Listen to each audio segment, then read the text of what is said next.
2002년 8월 27일 우크라이나 서부의 니즈네 볼로트네 마을에 사는 두 소녀가 샘에서 물을 기르러 숲으로 갔습니다. 올렌카 쿠루츠는 10살이었고 그녀의 친구 마리안카 코발은 9살이었습니다. 그들이 샘에 도착했을 때 올렌카가 마리안카의 뒤쪽 얼마 떨어진 곳에 아름다운 여인이 서 있는 것을 보았습니다. 마리안카는 돌아보았지만 여인을 보지 못했습니다. 하지만 그녀가 양동이에 물을 채우고 난 후에 다시 보자 그녀도 몇 걸음 떨어진 곳에 아름다운 여인이 조용히 서 있는 것을 보았습니다. 그 여인은 아무 말도 하지 않았는데 그래서 그들은 그녀가 마녀일지 모른다고 생각하며 두려워했습니다. 그 여인은 땅 바로 위에 있는 온갖 꽃으로 장식된 구름 위에 서 있었습니다. 그녀는 흰색 드레스를 입고 파란색 벨트를 메고 흰색 스카프를 머리에 쓰고 있었습니다. 소녀들이 물이 든 양동이를 들고 마을로 돌아가자 여인은 구름을 타고 그들의 뒤를 따르면서 그들을 집에까지 동반했습니다. 올렌카의 부모는 그녀의 말을 믿지 않았고 그런 어리석은 일에 시간을 낭비한다고 꾸중했습니다. 하지만 마리안카의 아버지는 사제였기 때문에 소녀들에게 항상 십자가 성호를 그어야 한다고 상기시켜 주었습니다. 그날 소녀들이 올렌카의 여동생을 데리러 유치원에 가는 동안 그들은 작은 구름 위에 서 있는 여인을 다시 보았습니다. 그들은 마리안카의 아버지가 가르쳐 준 대로 자신들을 보호하기 위해 십자가 성호를 그었는데 그러자 여인이 매우 기뻐하며 환하게 웃었습니다. 그러면서 여인은 접은 손가락으로 십자가 성호를 그었습니다. 소녀들이 그녀가 누구인지 묻자 여인은 자신이 지극히 순수한 동정녀라고 말했습니다. 유치원에서 집으로 돌아오는 길에 다시 여인이 두 천사와 함께 나타났습니다. 한 천사는 다른 천사보다 키가 컸는데 소녀들은 나중에 이들이 수호천사라는 사실을 알게 되었습니다.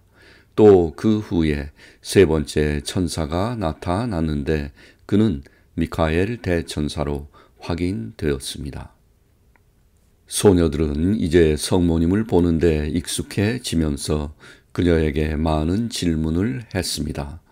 성모 마리아께서는 사람들에게 사제의 권위에 대해 알리고 교회의 일치와 분리된 우크라이나 사람들을 하나로 모으고 그들이 더 많이 기도하도록 하기 위해 자신이 왔다고 말했습니다.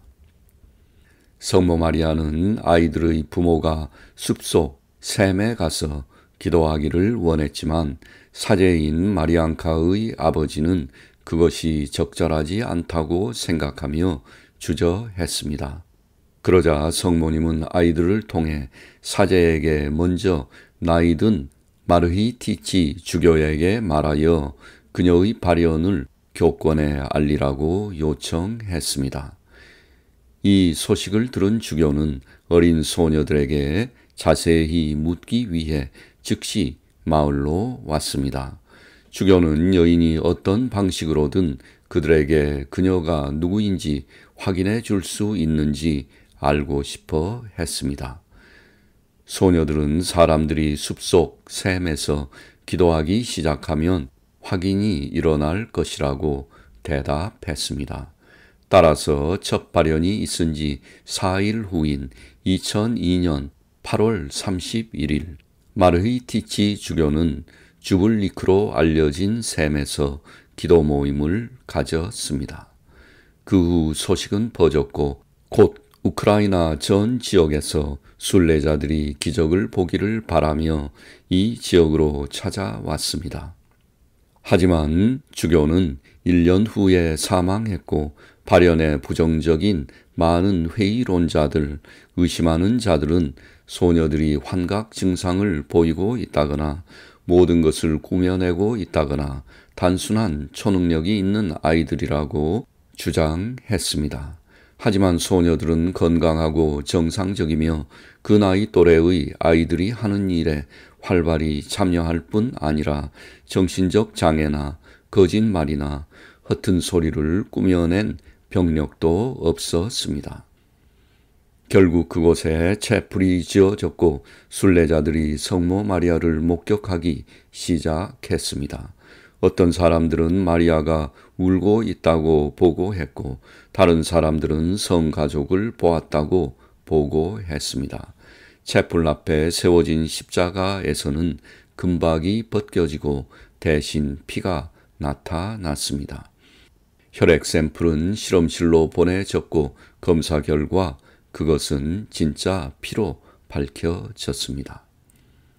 많은 사람들이 눈을 깜빡이거나 상처를 입지 않고 태양을 직접 볼 수 있다거나 샘에서 기적이 일어났다거나 향이나 장미꽃 냄새를 맡았다거나 태양 주변에 다른 색상의 원이 있는 모습으로 태양이 완전히 다르게 보였다고 보고했습니다.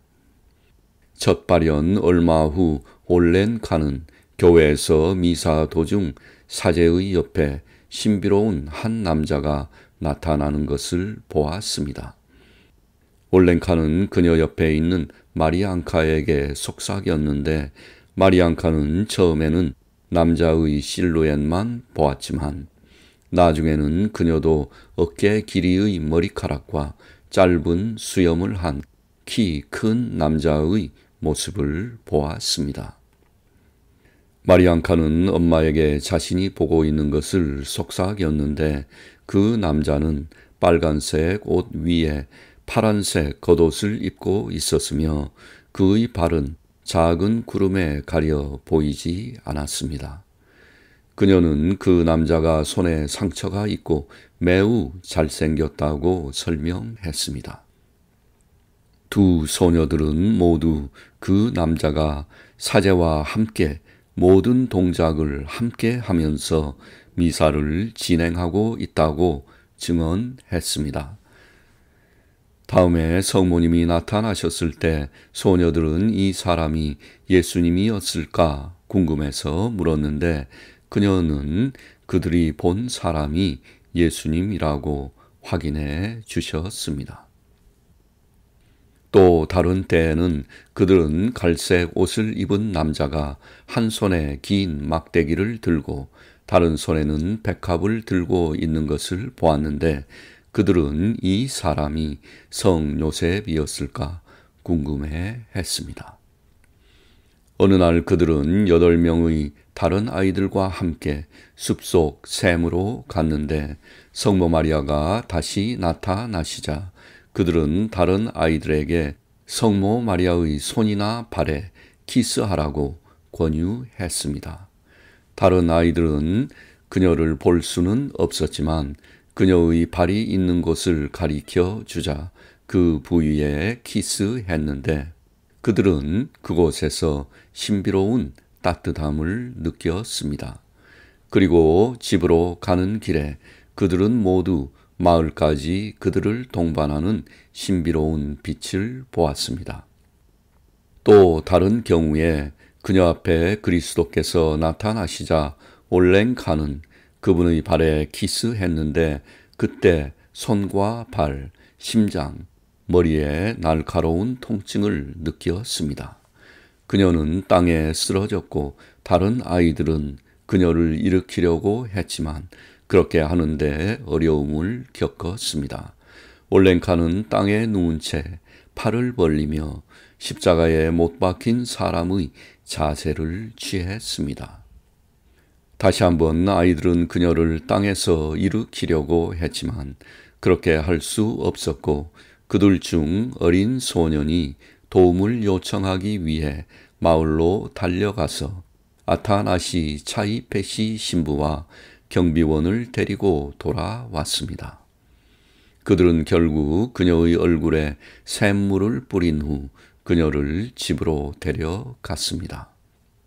집에 돌아온 올랭카는 말을 할 수 없었습니다.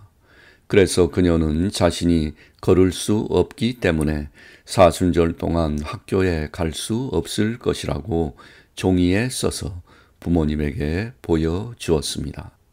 아타나시 신부는 그녀를 주의 깊게 면담했고 그녀가 예수님과 함께 고통을 받고 부활절까지는 걸을 수 없게 된다는 제안을 받아들였다는 것을 알게 되었습니다.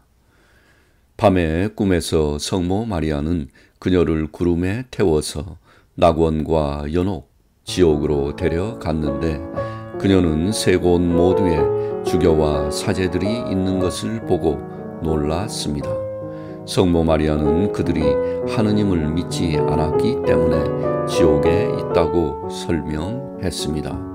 또 일부 사제들은 의로운 주교의 말을 제대로 듣지 않았기 때문에 연옥에 있다고 말했습니다.